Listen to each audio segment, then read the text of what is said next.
Okay, welcome. Hello again. This is Liam O'Mara, and I'm speaking this evening with Maebe, who's running for Congress again in 2022. And we want to talk about why she's in this, what's going on here, and see if she's on board with the independent Democrats idea. So, good evening, Maebe. How are you? Oh, I'm great. How are you doing?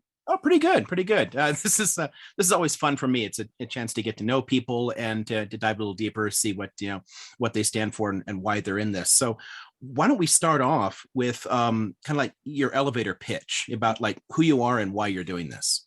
Sure. My name is Maebe, also known as Maybe a Girl. I am a trans non-binary candidate. As you mentioned earlier, this is my second time running for Congress. We ran in 2020, and the person who I am challenging is Adam Schiff, a very well-known establishment Democrat. For a big part of the challenge of running the first time was facing a lot of questions of, oh, why would you run against Adam Schiff? He seems like such a great person. He's doing so much against, talking against Trump. And, I always say, being against Trump is pretty much the lowest bar Right. in terms of being a candidate. Okay, great.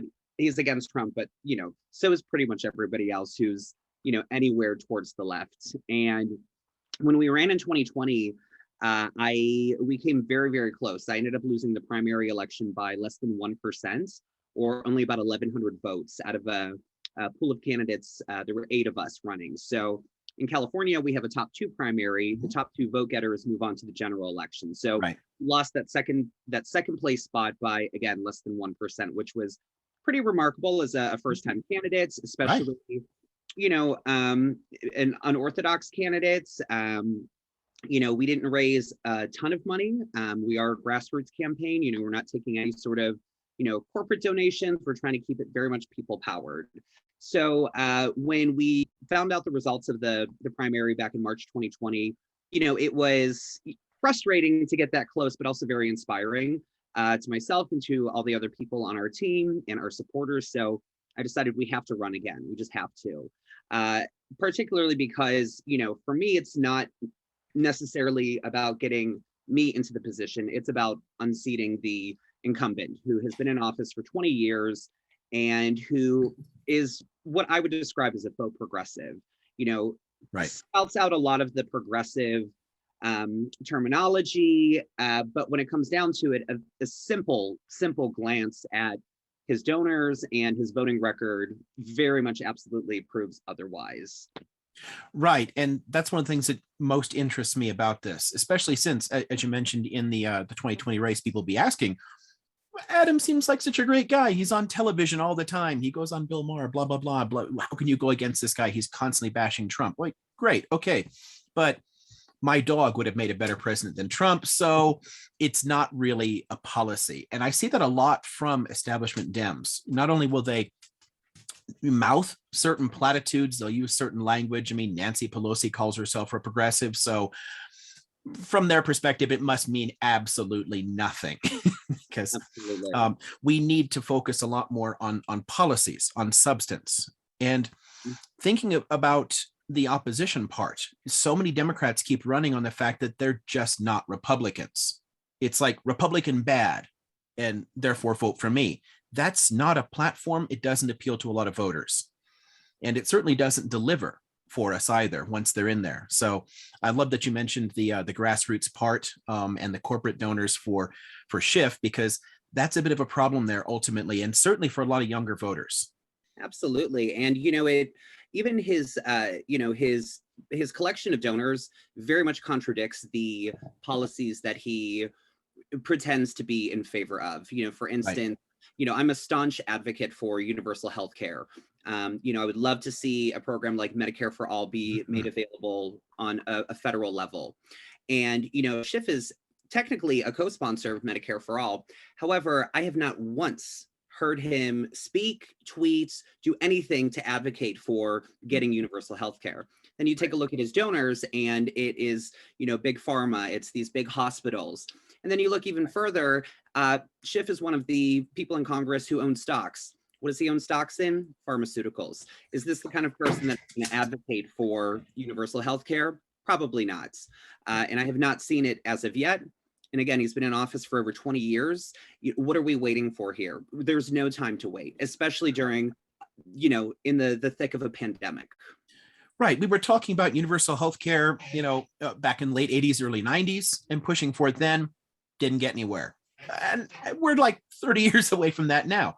And it was talked about in the 60s and 70s, talking about a universal healthcare system, and we still can't get to it. We're the only, industrialized country in the world that doesn't do it. And almost the only country at all that does nothing like this. It doesn't do anything at the federal level to help ordinary people, to help, so we do need to step up. And I like that you mentioned that he is technically a co-sponsor on it, because that's interesting, because a lot of people will be able to play that and say, oh, look, he's for it.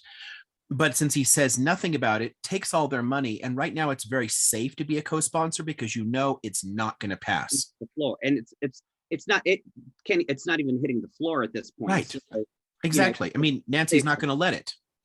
They don't want to have that fight. And they don't want to even have that conversation. And realistically, that's what Congress used to be about, is we would introduce things, they would debate, talk about it. The public would get to follow along with what's going on with those debates. And in the course of defending the bills or arguing against the bills or whatever, then we'd see what people really think. And we know poll-wise, even a majority of Republicans are for universal health care. It's a massive majority of the country. Which is why they don't want that kind of public debate. They don't want the discussion because they don't want the spotlight on the fact that they've chosen not to do this. Absolutely. And, universal health care on a federal level is so important. I know that there's been a lot of state initiatives for introducing state programs that are equivalent to universal health care, Medicare for all. There's a program that is moving through the chambers in Washington. Here in California, we were incredibly disappointed. This was just a few weeks ago, maybe a month ago. You may have heard of AB 1400, which would have been California's version of universal health care. And we only needed so we have a super majority of Democrats in the California legislature, the state assembly. We only needed 41 Democrats to vote out of 56 Democrats in favor of it. And they let the clock run out on it. They wouldn't even allow the votes. And I just found it so dubious that they wouldn't even allow it to hit the floor, because I want to know which of those Democrats would have voted no and why. And we would not have reelected those Democrats. The other reason why it's so important on a federal level is because, considering the United States is a sovereign financial nation, we have the money for it. The money is there. The government can create the resources to pay for universal health care. A state cannot do that in the same way that the federal government can do that. Which means states end up going massively into debt trying to do things like this. I mean, whether a small state or a large state, it ultimately doesn't matter. There's a reason that single payer collapsed in Vermont. There's simply not enough of a cash base to support it. There is federally. And federally, you not only have, as you say, like the financial sovereignty gives you ability to just pay the bills regardless. I mean, the Fed chairs are constantly saying, you know what, it doesn't matter. We can always pay the bills. What you guys want is the question. But the tax base is simply larger, because you're able to draw from all across the country. And we have so many things already to pay for in California that it's hard to imagine that it would work well. Absolutely.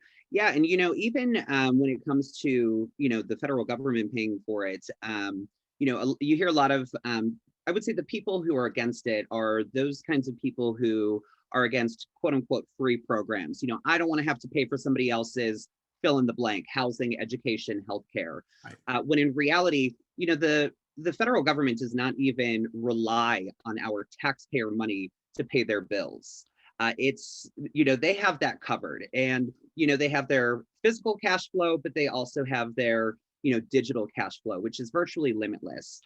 Now, granted, there's always, inflation to think about, but there are ways to avoid that. And I've also always said to myself, if we can afford to give the military, the Pentagon, almost a $1 trillion every year without question, nobody ever asks, how are we going to pay for that? And we're not suddenly in debt because we're paying almost $1 trillion, for imperialist efforts. Why don't we spend that kind of money on programs that are going to make all Americans thrive? And that's why I'm a firm believer in not just universal health care, but universal housing and universal education as well. And they're all connected. Excellent. They are. And one of the things that bugs me about that contrast, because I love that you're bringing up that we're happy to sign on $1 trillion a year. And that's a bipartisan consensus. Democrat or Republican, they tend to offer more than the Pentagon even wants.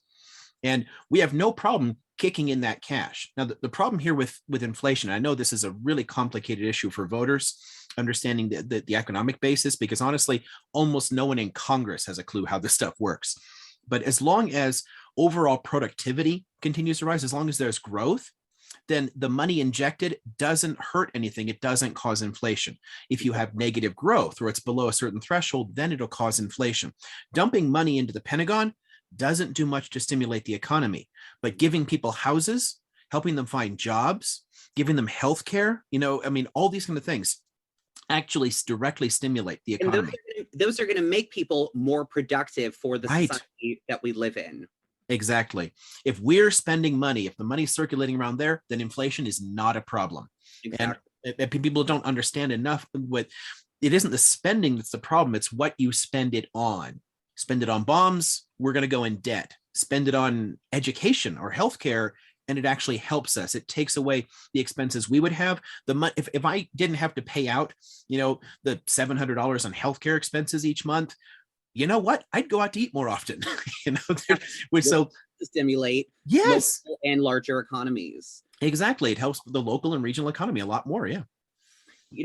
Just sort of connected to that, one of the things that really has been on my mind a lot lately has been, I just read this article today earlier about how Biden is planning on suggesting about an $800 billion defense budget for 2023. We just approved the, I think it was $765 billion for 2022, and you keep seeing it go up and up and up and up every year. And what a lot of people don't realize is, that money is not going to our troops. That money is not going to our veterans who risk their lives. It's, we have a massive population of unhoused veterans.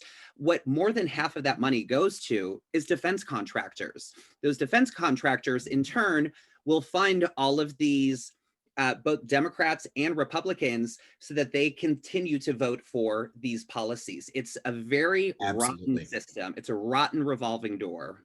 Yeah, what's infuriating about it as a historian is that we've known this is problematic for a long, long time, and all attempts to curb it have failed because the defense industry is brilliant at spreading jobs all around the country, so they're in tons of congressional districts, and then they contribute money to the Congress critters. But they know that if they cut programs, it's going to cost jobs in their district, and they have to explain that.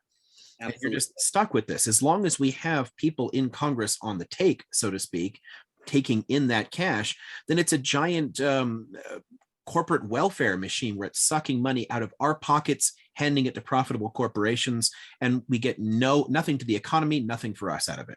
Nope. It's honestly infuriating, and defense in particular, which is why people like Schiff really stand out, because of the emphasis on the intelligence services and the military and whatever. I mean, why do we need 17 intelligence agencies? We have 2 friendly neighbors and 2 giant oceans. Wow. Why are Americans so paranoid? I mean, the reason really isn't us, I don't think. It's just this cycle that you're just talking about. And, Schiff, I mentioned his, list of donors earlier. He is, his campaign donors are all of the major weapons manufacturers, right? Raytheon, Northrop Grumman, Lockheed Martin, Boeing, L3 Harris, all of them have contributed hundreds of thousands of dollars over the course of his career. So it really is no surprise that since he's been in office in the early 2000s, that he has voted for every single war measure. He voted for Iraq, for Afghanistan. He voted to support the Saudi invasion of Yemen. And every year has voted without hesitation to approve the National Defense Authorization Act. Right. This is the reason more than anything else that we absolutely need to step up and challenge incumbents. The party label ultimately doesn't matter if they're not serving our interests. And people like Schiff, for all the talk that he'll do on television, he's not actually serving our interests. He's serving those corporate donors. Absolutely. Absolutely. And it's one of those things where, again, if you're not really in the thick of politics, if you're not really in the thick of that information on a surface level, it doesn't really show on the surface level. All you have to do is just scrape a little bit, Right. off the surface, and then you find this flood of information that just, it's like, why do we continue to have these kinds of people in office? Yeah.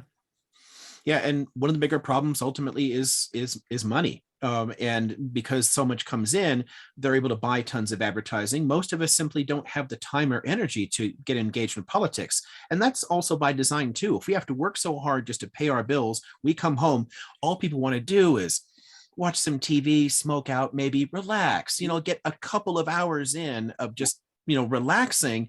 Who has time to pay attention to all this corruption out there? So you're just going to see the name that hits you in the mail and with the little mailers out or on television or something there. Oh, okay, whatever. Yeah, that's fine. He seems like he's doing a good job.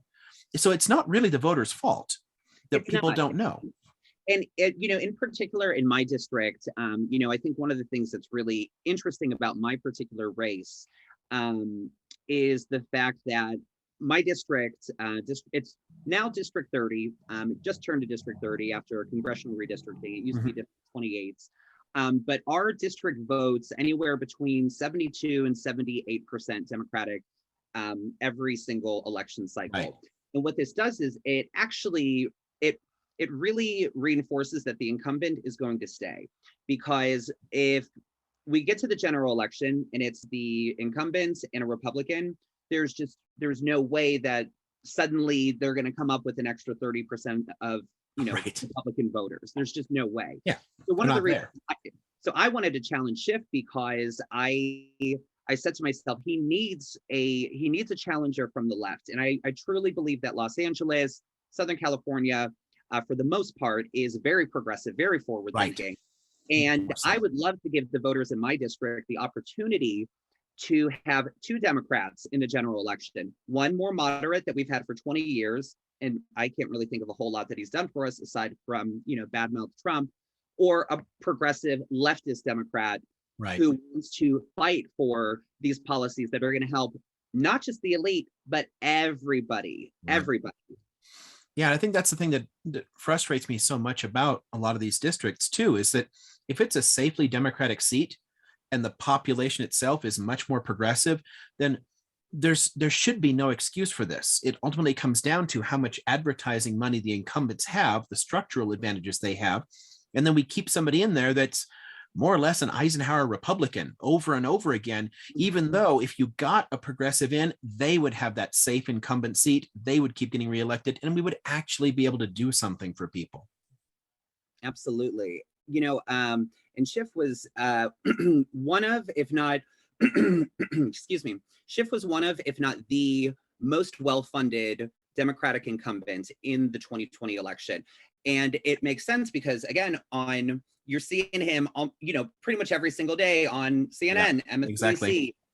Rachel Maddow, all of these different news programs. And so, I want to say he raised over $10 million in the 2020 cycle.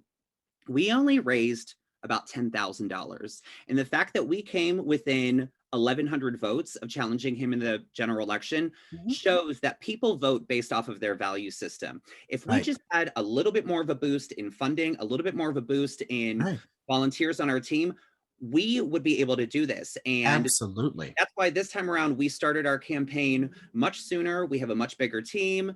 We've raised a lot more money this year. Still not a lot, because again, it's hard to fundraise as a grassroots candidate, but I'm feeling very confident about the upcoming primary, which is it's about 3 months and a couple of days from now. This is one of the things I'm hopeful about, and it's one of the things that the Bernie really helped to show us, is that raising money nationally really helps.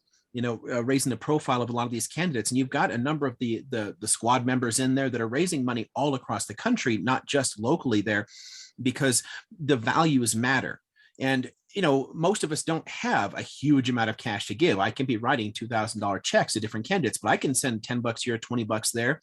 And I think what a lot of people don't understand, and I really tried to harp on this a lot when I was in politics, was that the small donations really add up. They really do. Especially if they're recurring. If you give somebody the price of a coffee every single month, that really adds up. All you need is a few thousand people giving $5 a month.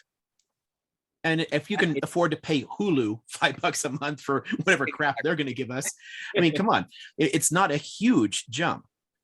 So if we can raise the profile, if we can get more progressive challengers like yourself, and honestly, to anybody listening here, I mean, maybe he's a great candidate, has a lot of great positions here. And I would love to see her on the House floor talking about these issues. So if people can step up and afford $5 a month, then we can break through. And you really can get a lot of it. Once you cross like the 100,000 threshold in terms of the cash there, it opens up so many doors that just aren't available before that point. Absolutely. Absolutely. And I should also mention, we are the only progressive candidate in the race. At this point, there are, I believe, 7 candidates running in our district. Myself, the incumbent, obviously, and I believe there's only one other Democrat, and the other are all Republican, more conservative leaning candidates, which actually will hopefully help our campaign.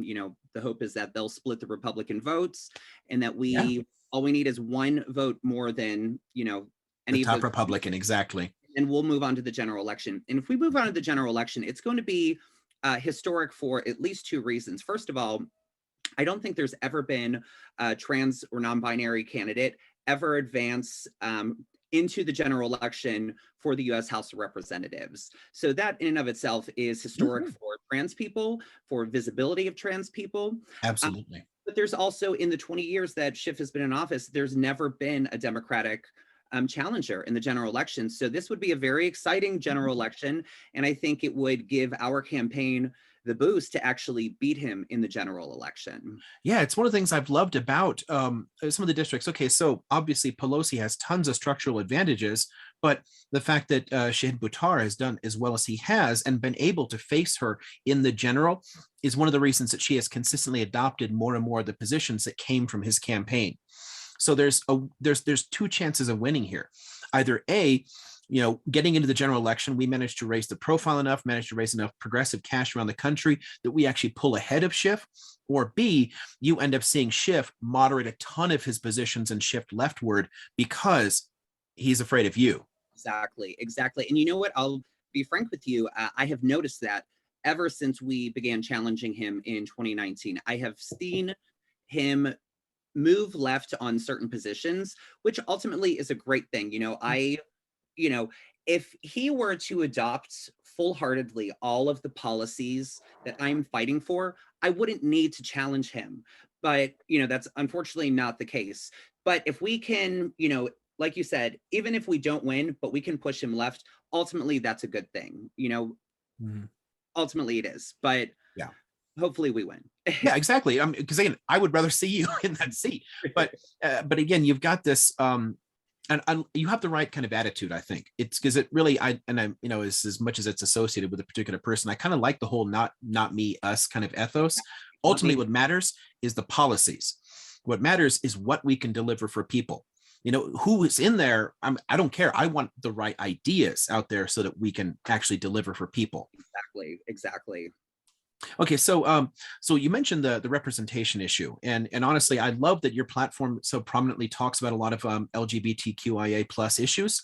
Because I mean, I teach annually a global history of sexuality, and this is an issue really near and dear to my heart. And I've loved being able to engage with students over the years, talking about these issues and helping people feel comfortable with themselves, feel comfortable about coming out about, you know, who they are and how they feel.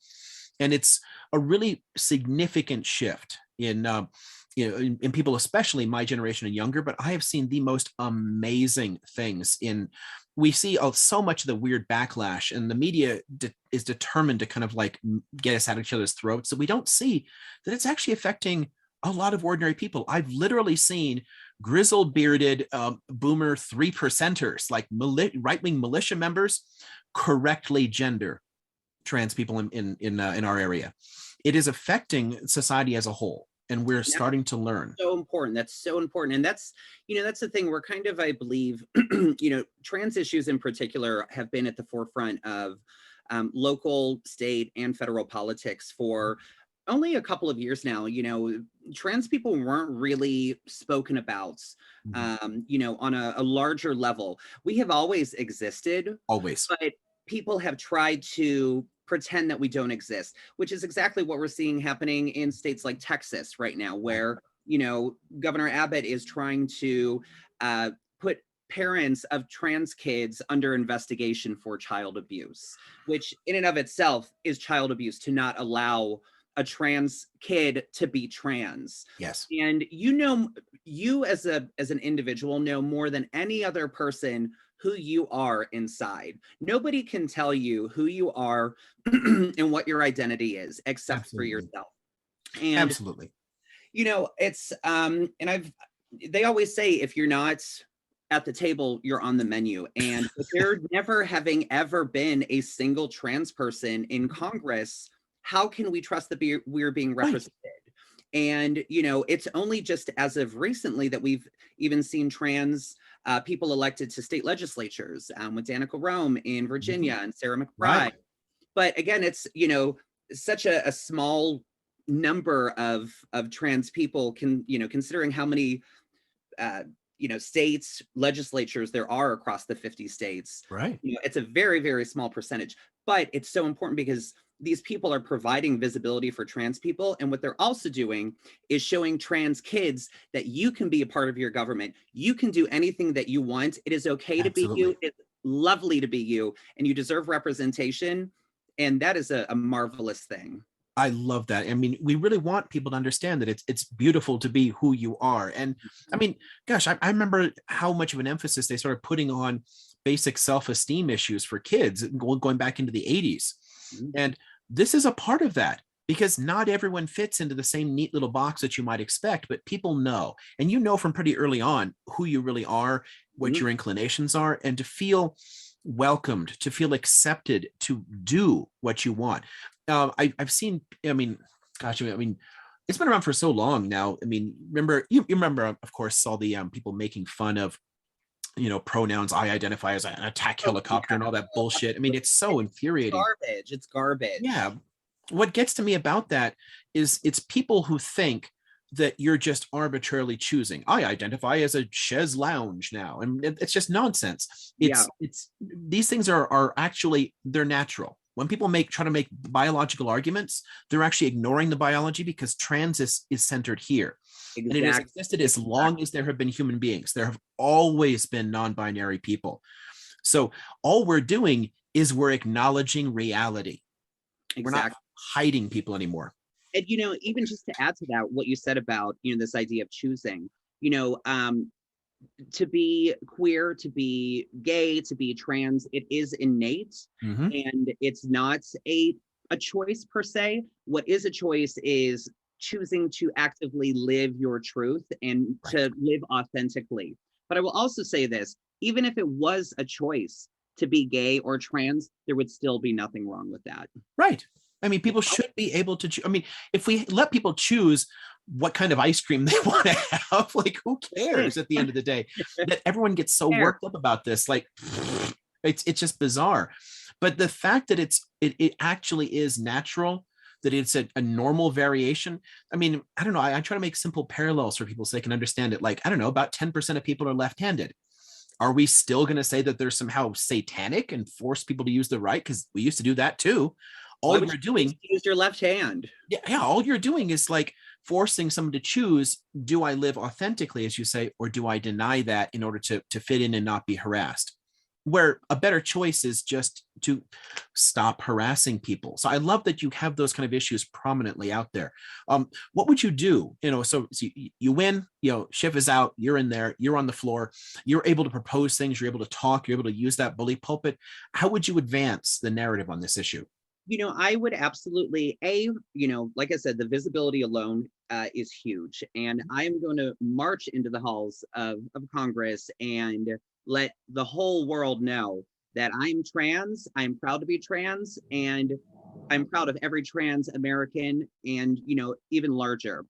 But one of the things that really gets me is so many anti-queer people, they always use this weird argument like, what rights do I have that you don't? And the fact of the matter is, we are losing our rights as queer people right now. It is still legal in, I want to say, almost half the states to fire somebody because they are queer or trans or gay. Fortunately here in California, we have some pretty strong laws, in favor of queer and trans people, and you can't be fired for being trans, gender nonconforming, or even perceived to be that. Whereas in other states, like I said, Texas, they're trying to erase trans people. They're trying to make, get the parents in trouble. And it's not just Texas, this is happening in Oklahoma, it's happening in Kansas, it's happening in a lot of the southern states. And, you only see and hear about some of these big ones. One of the big ones that's being talked about right now is the quote unquote, don't say gay bill moving through the Florida legislature. And again, just the idea, the erasure is so problematic, and it's so important that we address it because, they don't even want, some people don't even want, to be trans, to be queer, to even be discussed in schools. And here's the thing, it's not as if these schools are handing, students this explicit, book about gay sex. They just don't want them to talk about it at all. And if they do, it's going to, present the opportunity of getting teachers in trouble. And, teachers are already have to go through enough. They're underpaid, overworked, and now they're going to get all these extra rules about, well, you can't teach this, you can't teach that. And it's really fucked. Yeah, I mean, and how often does the right love talking about we're for freedom, we're for free speech, and then what do they do? Hello. Everywhere, ban Hello. protests, tell people what they can't say, ban books. I'm like, hello. I love trying to flip that narrative at least, like point out, okay, are you for free speech? Cool. You can say your awful things. We're going to say our things. And that's that, and over time, I mean, I don't know, sunlight is the best disinfectant. This is how we win. This is why they have to suppress that. I love that you're talking about the state level bills, though, because this is where the real threat is, and honestly, why the action needs to be in Congress. It's why the civil rights legislation had to come from the federal government, because the states were never going to change it. I mean, look at how the South has completely managed to flip the narrative for whole generations of students on the Civil War, such that they honestly do not get that it was about slavery. It was about states' rights. Well, sure, yeah, the right of states to keep slaves. Duh. They literally said what they were doing. This is the same kind of thing. They're trying to retard, to hold back civil rights for actual Americans. And the only way to stop that is to come at it with a civil rights movement at the federal level. Absolutely. Absolutely. One of the things that that has frustrated me so much about, I don't know, democratic politics in general, it honestly irks me a little bit, the degree to which people are constantly talking about the whole Roe v. Wade issue and, oh, the Supreme Court might change it. We have to control the presidency because of the Supreme Court. We should never have had to depend upon a Supreme Court ruling for this. This should be legislation. This should have been done through Congress. We couldn't even pass the Equal Rights Amendment. It ultimately failed to get enough states. I'd like to see a 21st century version of that also includes, queer and trans people on there, and includes full bodily autonomy so that things like abortion are never a question. We need an amendment that deals with that. Absolutely. And yeah, and like you said, it's, a lot of these issues are in the state level, but, there can be things that are done on the federal level to sort of, override those things. Right. And it's not even just, within schools and book bannings and things like that. It's, just allowing us to use the bathroom that we identify with gender wise. And, trans people are actually more in danger in the bathrooms that they do not identify with than they are as, being a threat to other people that they identify with gender wise in those bathrooms. So it's, and then also sports, Mm-hmm. I really hate that,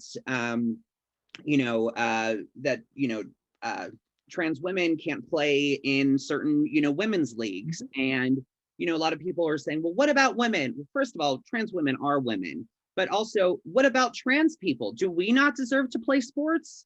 Right. And honestly, there's so much artificiality built around the whole debate there, right? So, okay, people have an issue with that. Ultimately, their problem is they want to deny that trans women are women. I get that. But I don't know, there have to be other alternatives we can come up with that, that address anybody's concerns there. Why don't we just, open things up in general? I mean, what if women wanted to play American football? and get there. And what if they had what if they were at the right weight classification? What if they were strong enough to do it? I don't see a problem if they want to do it.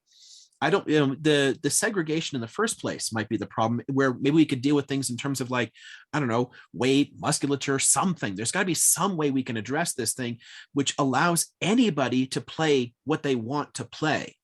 Absolutely. No one has to feel left out. I guarantee you there are many, many women who could beat the shit out of men in absolutely wrestling and other sports. And even with wrestling, they have specific weight classes, partner people up of people, who have similar heights, weights, things like that. And it shouldn't be an issue. Yeah, but exactly. Height, weight, skill, all kinds of things. I mean, my partner's almost 100 pounds smaller than me, and she's a martial artist. She can kick my ass, and that's fine. I mean, that we want to keep people from doing things. I mean, it's at the end of the day, it's just penalizing somebody for being who they are. We're not allowing them to participate fully in society. Exactly. It's, it's transphobic. It's also misogynistic. It's transmisogynistic. Absolutely. That, like you said earlier, that's, that segregation of men and women, in different sports, there's so many misogynistic undertones to all of it, especially when you take a look at, professional sports on a national level. A-level. A-level. Yeah. Wow. I mean, it's insane, the disparities there. I mean, creating the women's leagues in the first place were almost like here, you can do this, you guys can play over there, whatever. We don't really care. And that's that. That's not how this is supposed to work.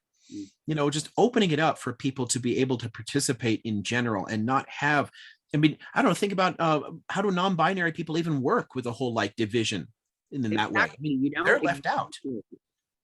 So I mean, what bugs me about the debates like that is that everyone picks a side, they argue over it, and there's never a possibility of looking for a real solution to it, because no one ultimately wants a solution. They want to keep harping on this.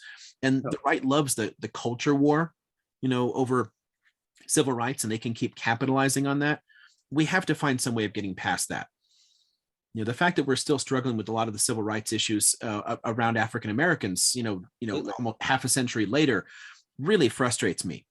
So we know this is going to be a long fight, but this is why we need people like you in Congress that can push this kind of agenda forward. Absolutely. We need more marginalized communities all across the board to be in the seats of Congress. And, absolutely. There are obviously a lot of differences between between race, between, gender identity, between, things like that. But there's also a lot of intersectionality. Right. And there are also people who fall under multiple of those categories. And so, a fight for one group of people is a fight for all of us. Right. I've always firmly believed that if, all minorities banded together, we would be able to change the world.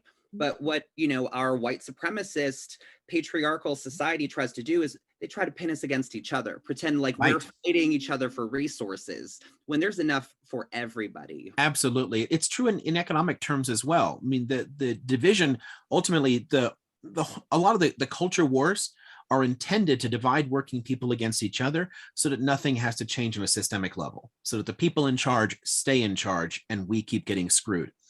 If we can find solidarity, if we can reach out to our neighbors, if we can find ways to relate to each other, then we can change this whole system. There's more than enough for everyone to be well off in this country.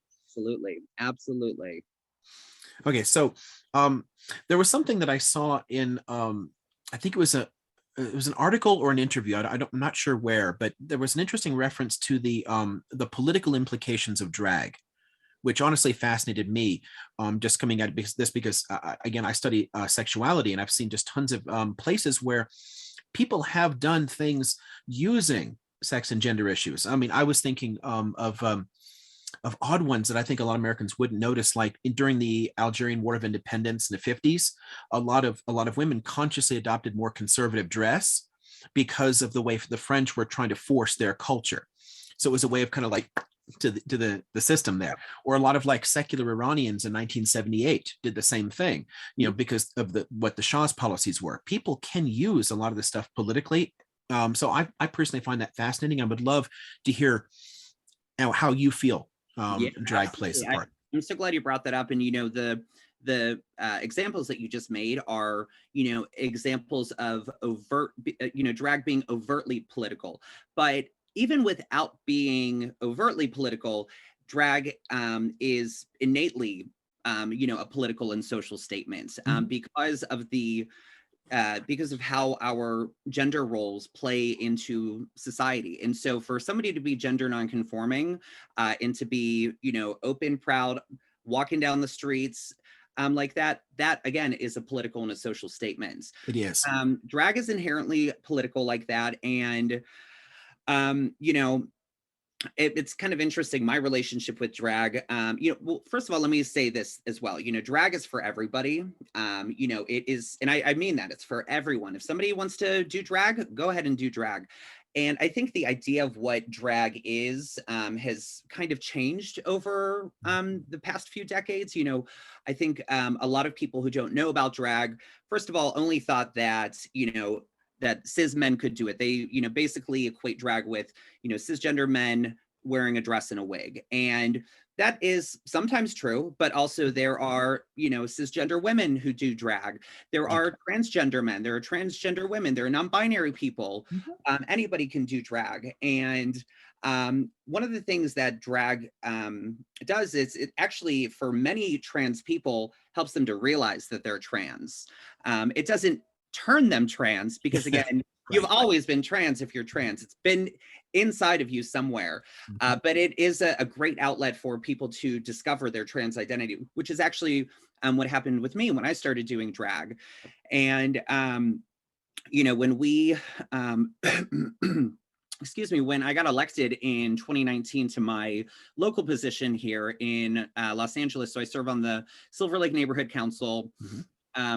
Got elected to my second term recently. When I was elected, I became the first drag queen ever elected to any sort of public office in the United States, which really was exciting, of course, but it also very much surprised me, because there, again, is something so overtly political about drag that I was kind of shocked to hear that. But anyways, I kind of lost my train of thought, but honestly, yeah, political. It is political. And I think that people who, again, don't know a lot about drag, or don't go to drag shows, or, don't even watch Drag Race, they don't really know what it is. And they think that it's something that it isn't. They think it's like a sexual thing. They think it's inappropriate. Drag is, like I said, for everyone. It's for everyone. Absolutely. I mean, anybody who's ever enjoyed Rocky Horror, exactly, I don't know. I mean, I loved that things like that have at least helped to raise the profile. I mean, people like Eddie Izzard helped to raise the profile a bit. This is controversial to anybody. Just blows me away. I mean, I'll show people photos of women dressed up as men in tuxedos and top hats in the 19th century. People have been doing this for a very long time, forever. That it's at all controversial, blows me away. So yeah, that this had never happened before. I mean, it's honestly shocking. It just shows you how far we have to go as a society. Exactly. And I think that I think one of the great things about drag is that it's provided a lot of visibility for queer people. It's provided a lot of visibility for trans people. The only thing that I could think of as like a possible negative, it's not even people doing drag themselves, it's other people's perception of drag. And oftentimes, trans women, trans men will be mistaken by other people as, oh, that's just a drag queen, that's just a drag king. And the thing is, what, they might be, but also it kind of erases their trans identity. Right. And for me, as a candidate who is a trans person and who is also a drag queen, I was a little bit bothered by a lot of the media coverage that I received both in my local election and my 2020 run. There was this overemphasis on the drag. Drag is what I do. Trans is who I am. Exactly. Yeah. Yeah, which is where the political content might come in there. This is what I thought that was an interesting question, because exactly, drag is an action. It's something that you do. It's a performance. But who you are as a human being, that's what we should be focused on. Exactly. And that's the more important thing there as a candidate. So in descriptions, I don't know why drag And shows up I will there. tell you though, every like person who would interview me, they were asking me all these drag questions, and then I read these articles, and they were mostly good articles, but like I said, it sort of twisted my identity a little bit and Right. overemphasized the drag thing and underemphasized the trans thing.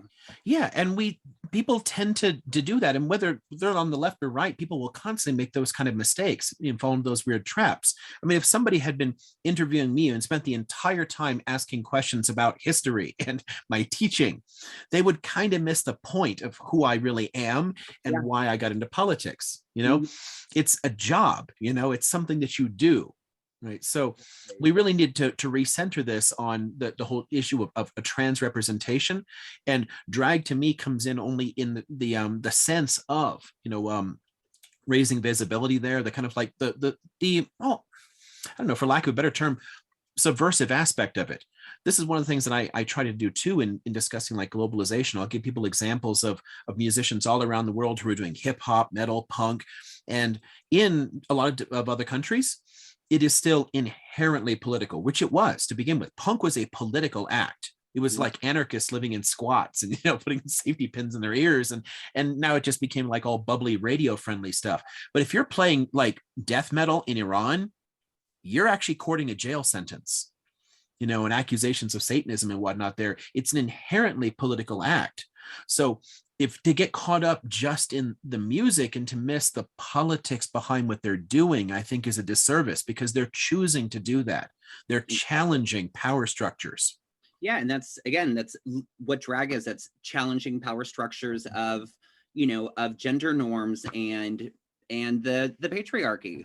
Exactly. Yeah. It's breaking down walls. It is an inherently political act And in that's that, what in its challenge. yeah, that's what I meant by, it's inherently political in the sense of you're walking down the street as, in full drag and being that visibly queer. That is a political statement, Mhm. whether or not you are intending it to be a political statement, it is a political statement. It is, yeah. And what it does is it helps other people to feel comfortable too with themselves, and that they can step out. And maybe eventually it won't be political. We'll just be able to accept people as Yeah. they are.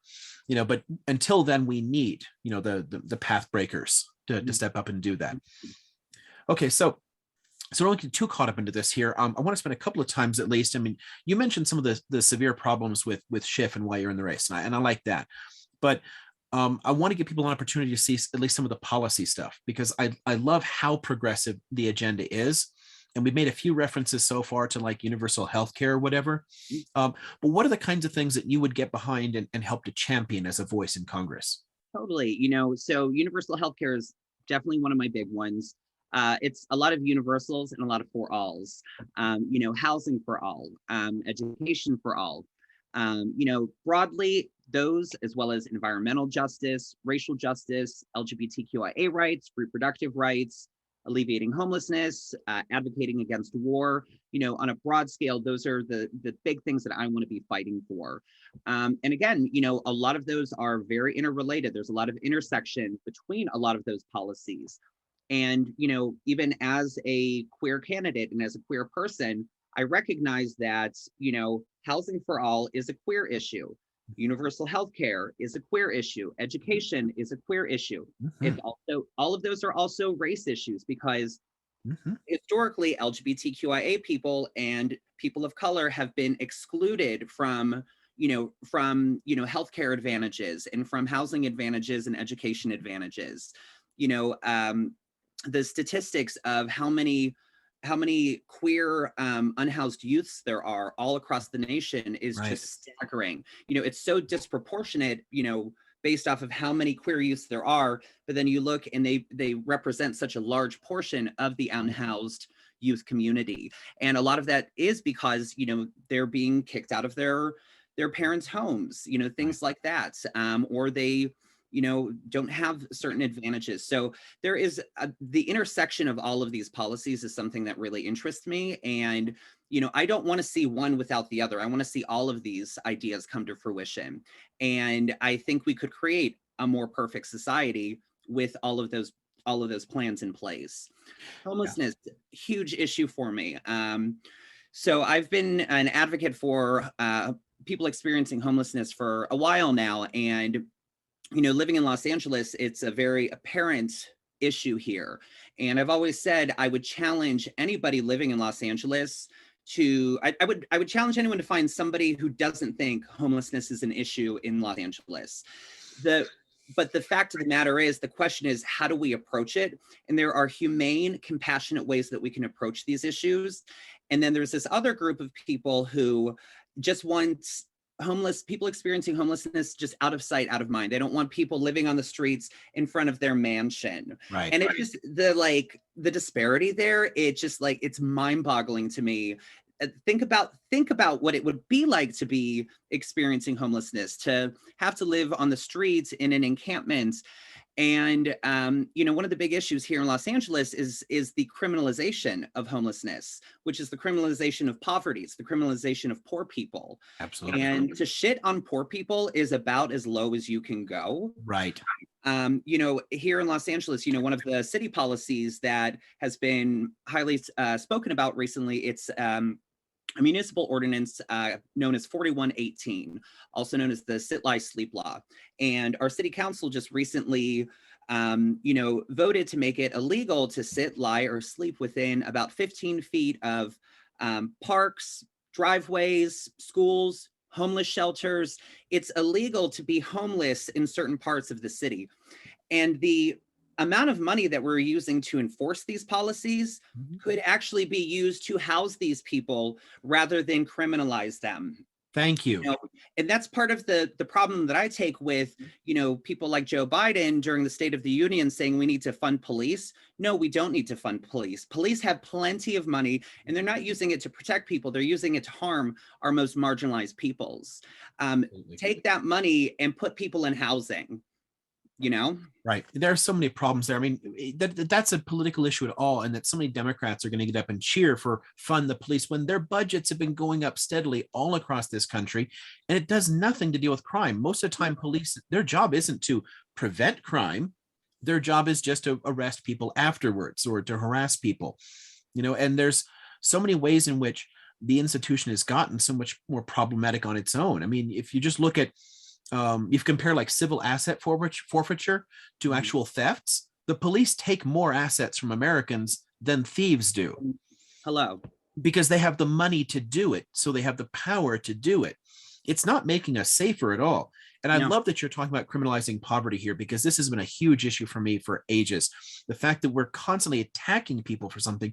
It's like a bunch of old Victorian moralizing against poor people, like there's something fundamentally wrong with you for being poor. Yeah.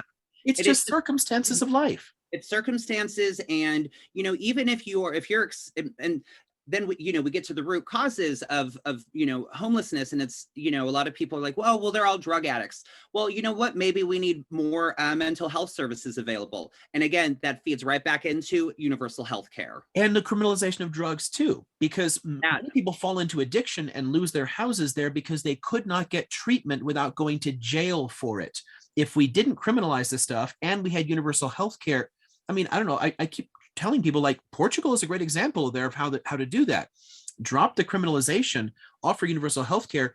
Addiction to hard drugs went way down. Use of hard drugs went way down.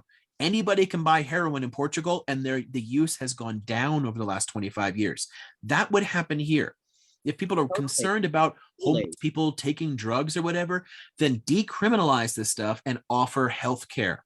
Exactly. And, oftentimes why somebody in that experience might want to engage in that is because they don't have access to things like therapy. So they're using a form of self-therapy to make it through their day-to-day situation, which I can't imagine what that is like. Right. And I also, I think about it makes me so angry thinking about the fact that there are people in prison right now all across the nation who are in prison for possession of marijuana, whereas I can walk down the street, walk into a store, buy marijuana, and it's totally fine. I think anyone who is in prison for any sort of, drug offense like that, I think should be expunged. Exactly. Also, I mean, I think even just the prison system is another area we could go to. You know, with the for-profit prison, there should not be a for-profit prison system. There should not be a for-profit healthcare system. And again, it feeds back into these ideas of why we need to take corporate influence out of politics, because it's all of these big industry heads that are, you know, keeping these industries alive because they have the politicians in their pockets.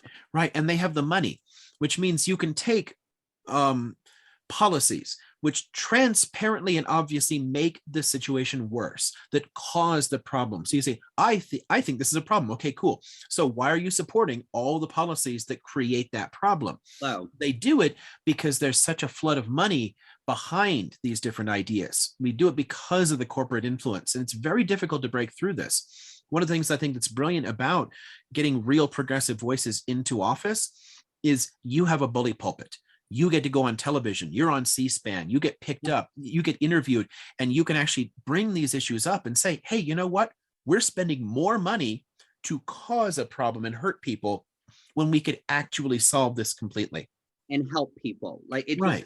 It really baffles me. It really baffles me. And, you know, I've had a lot of conversations with voters about this recently. You know, oftentimes when I'm doing my call time, I'll be speaking with somebody and, oh, well, what do you stand for? And I'll start to talk about it. And, you know, it's, you know, aside from, oh, well, how are we going to pay for it? That's, you know, one of the big ones I get. It's, well, you know, this is just the, you know, the system that we're in right now, and this is what we have to deal with.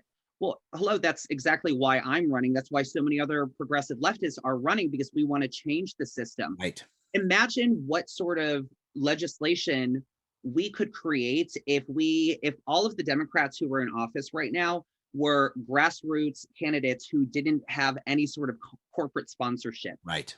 You could actually get things passed that are meaningful and powerful and impactful for people who are, again, just marginalized right now. Exactly. And that we have to spend so much time talking about the how do you pay for it canard. I mean, with so many of these policies, I love that you mentioned homelessness. We spend more on criminalizing homelessness than it would cost to house people.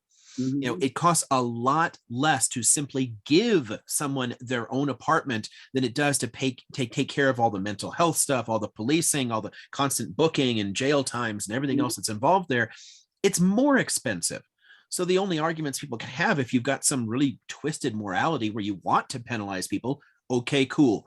You can't really help with those people. Yeah. But most people just simply don't understand that they're wasting their tax money on things when they could actually be helping people get on their feet. Exactly. And it's, you know, like we said, even just paying police to try to deal with these issues. Police are, you know, not equipped to effectively assist people experiencing homelessness. What they do is they go in and they make the citations and the arrests and the jailings. And a lot of that is being paid for by taxpayer money. And a lot of the money where it's filtering into is into the pockets of these big industries. Right. And all it's doing is it's feeding into the problems that the people have in the first place. And honestly, all of us understand the desire to self-medicate. I mean, hell, alcohol is legal. Caffeine is legal.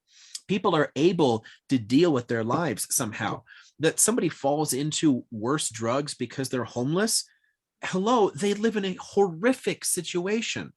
If you give people a better, I love the whole housing first movement. House people first. Absolutely. That gives them the opportunity to fix the rest of the problems in their lives. If you tell people, no, solve all of your mental problems, physical problems, solve your addiction while you're living on Skid Row, really? It's just not going to happen. And, you know, I shouldn't say hate's a strong word, but I really, really loathe when, you know, people are like, get a job. Well, you know how difficult it is for somebody in that situation. You can't just walk into a place of employment and say, hire me. You know, you need to have all of these things to help you. And that's why we need not only more permanent supportive housing, we need more permanent supportive services. Right. You know, there needs to be a conjunction of housing and services available so that the cycle of homelessness doesn't just continue to be a cycle. Right. You know, right now in Los Angeles, we're coming up on the 1-year anniversary of the sweep of Echo Park Lake. I don't know if you heard about that at all, but last March, one of our largest encampments in the city of Los Angeles was located at Echo Park Lake. And there was actually something very special and magical about this encampment. People were looking out for each other. They had a community garden, community showers. They also had a lot of outreach volunteers coming in to help with things like charging phones, providing food, blankets, things like this. And here's the thing: there's been a lot of accusations by politicians saying, "Oh, well, you support people staying on the streets." No, but I support helping these people as much as we can until the city and our government takes action. But the actions that the government takes, again, ends up harming these people rather than helping them. There were almost 200 people evicted from the park. There were hundreds of police that actually engaged in that removal. So again, taxpayer money. People were harmed, and traumatized physically, mentally. Of the almost 200 people that were evicted, so most of them were placed into temporary interim housing, mostly in a program known as Project Room Key, which is, basically hotels during the pandemic have been converted into temporary shelters. The problem is that's an endpoint of where they get that help. So what happens is after they stay for a month or two, they're back on the streets. And so of the almost 200 people that were evicted from Echo Park Lake, only 4 received permanent housing. 4 out of almost 200. 5 people completely unaccounted for. More people are unaccounted for than actually received permanent housing in that sweep. And this is something that you're seeing. That's a prime example, but it's not an uncommon example here in Los Angeles. You're seeing it all over. And, for somebody who's not super familiar with the subject, they think, oh, well, that's great. The city's putting them in housing. But what they don't realize is, yeah, it's temporary housing that's going to last about a month or two, and then they're, on their own again. And so they'll do these sweeps, and what they're really just doing is displacing people. They're just shuffling them around rather than addressing the problem. And again, the money that is being spent on these sweeps and on this enforcement could very easily be used to create and upkeep permanent supportive housing and services. Right. You lose some of the few possessions that you have in sweeps like that. There's tons of destroyed in the process. Documents, medication, community and mutual aid that was building up around them. We have communities like this all over California too. There's tons of them up in the Bay Area, and people are actually trying to help each other out because you're in a terrible situation and there simply aren't enough services there. And then we make it worse by sending in people with billy clubs and rounding them up. And then, if you're putting them in a temporary housing, all you're doing is dealing with like the NIMBY problem. People don't see the community, but you still have people that have issues that need to be addressed. And they can't do that until they're permanently housed. Absolutely. Bringing up NIMBYs, there are a lot of NIMBYs who will say, well, I support that because I want my park to be safe. I don't want, my kids stepping on needles and things like this. I will say this: before they did the sweep of Echo Park Lake, I never felt unsafe there. If I did feel unsafe, it wasn't because of the people experiencing homelessness. It's because of a big police presence there, things of that nature. And it also, this whole thing feeds into the myth of this big crime wave that is supposedly happening when, violent crime, violent murders are not on the rise in the way that the media and NIMBYs are depicting it. Right.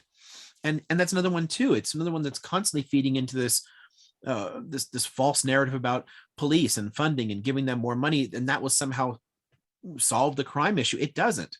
It hasn't worked literally anywhere. What solves crime is dealing with the causes of it, which means tackling things like poverty, tackling things like healthcare, helping people out. When people feel secure, if you give somebody a stable enough job that they're able to pay their bills and live in dignity on their own, they're fine. They're not going to take the risk of knocking over liquor stores, to get by. People do that out of desperation. As an example to that, I met, so after the Echo Park sweeps, another big sweep that happened here in Los Angeles was the MacArthur Park sweeps. And I met a friend there who is a trans woman who's unhoused, believe it or not, trans and unhoused. Like I said, big connection there. Yeah. And so she was able to get into temporary housing through Project Room Key. And I got to know her, and I was happy because she told me that she was on a wait list to get into, Section 8 housing and, something a little bit more permanent. Um, I was able to find a job offer for her. And thing is, though, it took place, it was a night job. It was like around like midnight. They have curfews at these temporary shelters. So you can't leave between like 9 p.m. and 7 a.m. And then, so the fact that here we have an unhoused trans person who's in temporary housing, yet they cannot accept a job offer because of the temporary housing. It's just a really, really messed up Right. system. And unfortunately, that friend is now living in an encampment again. And so much of our entire social welfare system is structured that way. It's not actually designed to solve the problems. You have people jumping through so many hoops. There's so many conditions they have to meet in order to get the benefits at all, that it actually prevents you from getting ahead. What I've tried to show people over and over again is that the countries that spend more money on it with better programs actually have to spend less money because people don't stay in them. They go through it, they get the help they need, they get on their feet, and the problem is solved. Exactly. So more generous benefits actually mean fewer benefits need to be used. We trap people. Especially over the long term, and that's the same thing Right. with universal health care. Yes, Exactly. there will be an upfront fee, but in the long run, giving people the opportunity for preventative care. So many people ignore preventative care and ignore symptoms and ignore illnesses until they become Right. so extreme that they are forced to go to the emergency room. And so in one way or the other, taxpayers are going to be picking up some sort of bill.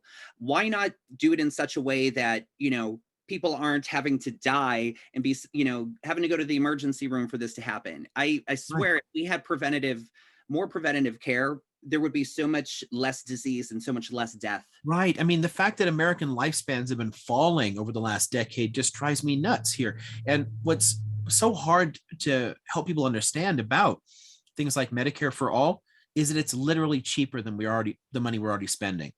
Everyone's always just like, well, yes, there's an upfront fee, as you mentioned. Okay, great to acknowledge that. And yes, it does cost money. Go figure, everything costs money. It isn't free like it just falls like manna from the heavens, but it's less money than we spend already. So the question of how do you pay for it? It's already answered. We already pay for it. We're all going to Exactly. get it. We're all going to get money back out of this. And the other big thing, the other big argument I hear against, single payer healthcare is, well, I don't want government healthcare. I don't want, the socialized government medicine. I want the government deciding all of my medical decisions. That's a myth. That is not, single payer healthcare just means that instead of having all of these scam insurance companies as middlemen, there is a single payer, and that is the Right. government. And that doesn't mean that you can't go to your doctor. It doesn't mean you can't, you have to be on these massive wait lists. It just means that there is a single payer, the government, rather than all of these scummy, scammy health insurance companies. I've always Right. thought health insurance is a scam. Yeah, exactly. And I love that you point that out, because it's just the middlemen we're talking about. The physicians themselves, they're not government employees. It's not government healthcare. The government isn't sitting there trying to figure out, do you deserve this? You just set the bill up such that when people need care, it gets paid for. Period. Done. So there's no decision right now. One of the things that gets me about so much of that rhetoric about, well, the government will get to choose what healthcare you get. Well, a bureaucrat's already doing that. The difference here is that bureaucrat is corporate, and their incentive is to save money and deny the preventive care that you need. I couldn't tell you how many times I've been denied tests that we needed because it was too expensive. They didn't see the point of it. So the problem just gets worse. Yeah. And that doesn't have to happen. That's driven by a profit motive.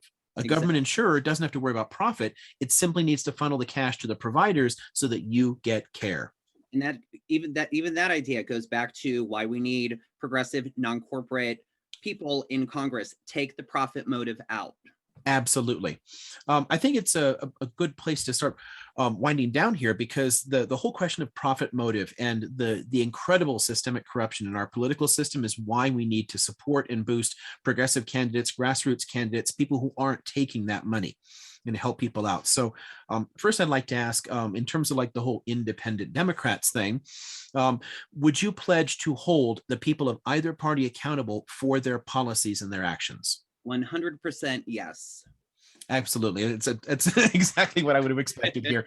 And that's the voices that we need here. Someone who can say, you're speaking for this donor, you're not actually talking about what we need, and we need to get that out. Okay, so for me watching this here, how can they support your campaign? How can they throw cash at you? You can support us by, follow us on social media, make a donation to our campaign. You can find a link to our campaign donation page on my Instagram at Maebe a Girl. That's MAEBEAGIRL, or on Twitter, Maebe_A_girl. You can also visit our website directly, find out more information about our campaign, maebeagirlforcongress.org. That's MAEBEAGIRL Congress.org. We also need more volunteers, and our volunteers that we have already are not just people living in our district, they're people living all across the nation. We need help with not just physically reaching out to voters and knocking on doors, but we need help with phone banking and text banking. And so there's a lot of ways that people can help, even if they only have a little bit of time, if they have a little bit of money, if they're out of the States, you can still help our campaign, and we'd be so grateful for it. Right, exactly. I mean, people forget that the digital systems work so well now that phone banking systems, text banking systems, you can be anywhere. If you have a browser and the internet, you're able to do this and help out and support the people that you genuinely love and want to see in there. And the small donations really do add up. If somebody can afford $5 a month, it makes a massive difference. You don't need to be dumping $500 at a time here. It really helps. So if you've liked what you've heard here and you want to see maybe in Congress, throw some cash, check out the campaign, see if you can volunteer. Thank you. Thank you so much. And I really appreciate you taking the time to do this interview and sit down and chat with me. I've really enjoyed our conversation. I think we got to talk about a lot of great things and a lot of hopeful things. Yeah, exactly. And I'm always very hopeful about where we can go as a people. If we stand together, if we stand in solidarity, anything is possible. Sitting back and believing people like Pelosi who say we just can't do it now, we just can't do it, you have to moderate your expectations. No, demand more. Our government can do more. It can solve these problems. We don't have to stand on the sidelines. Exactly. All right. So thanks very much for your time. Thank you so much. All right. Have a good evening. Bye, everyone.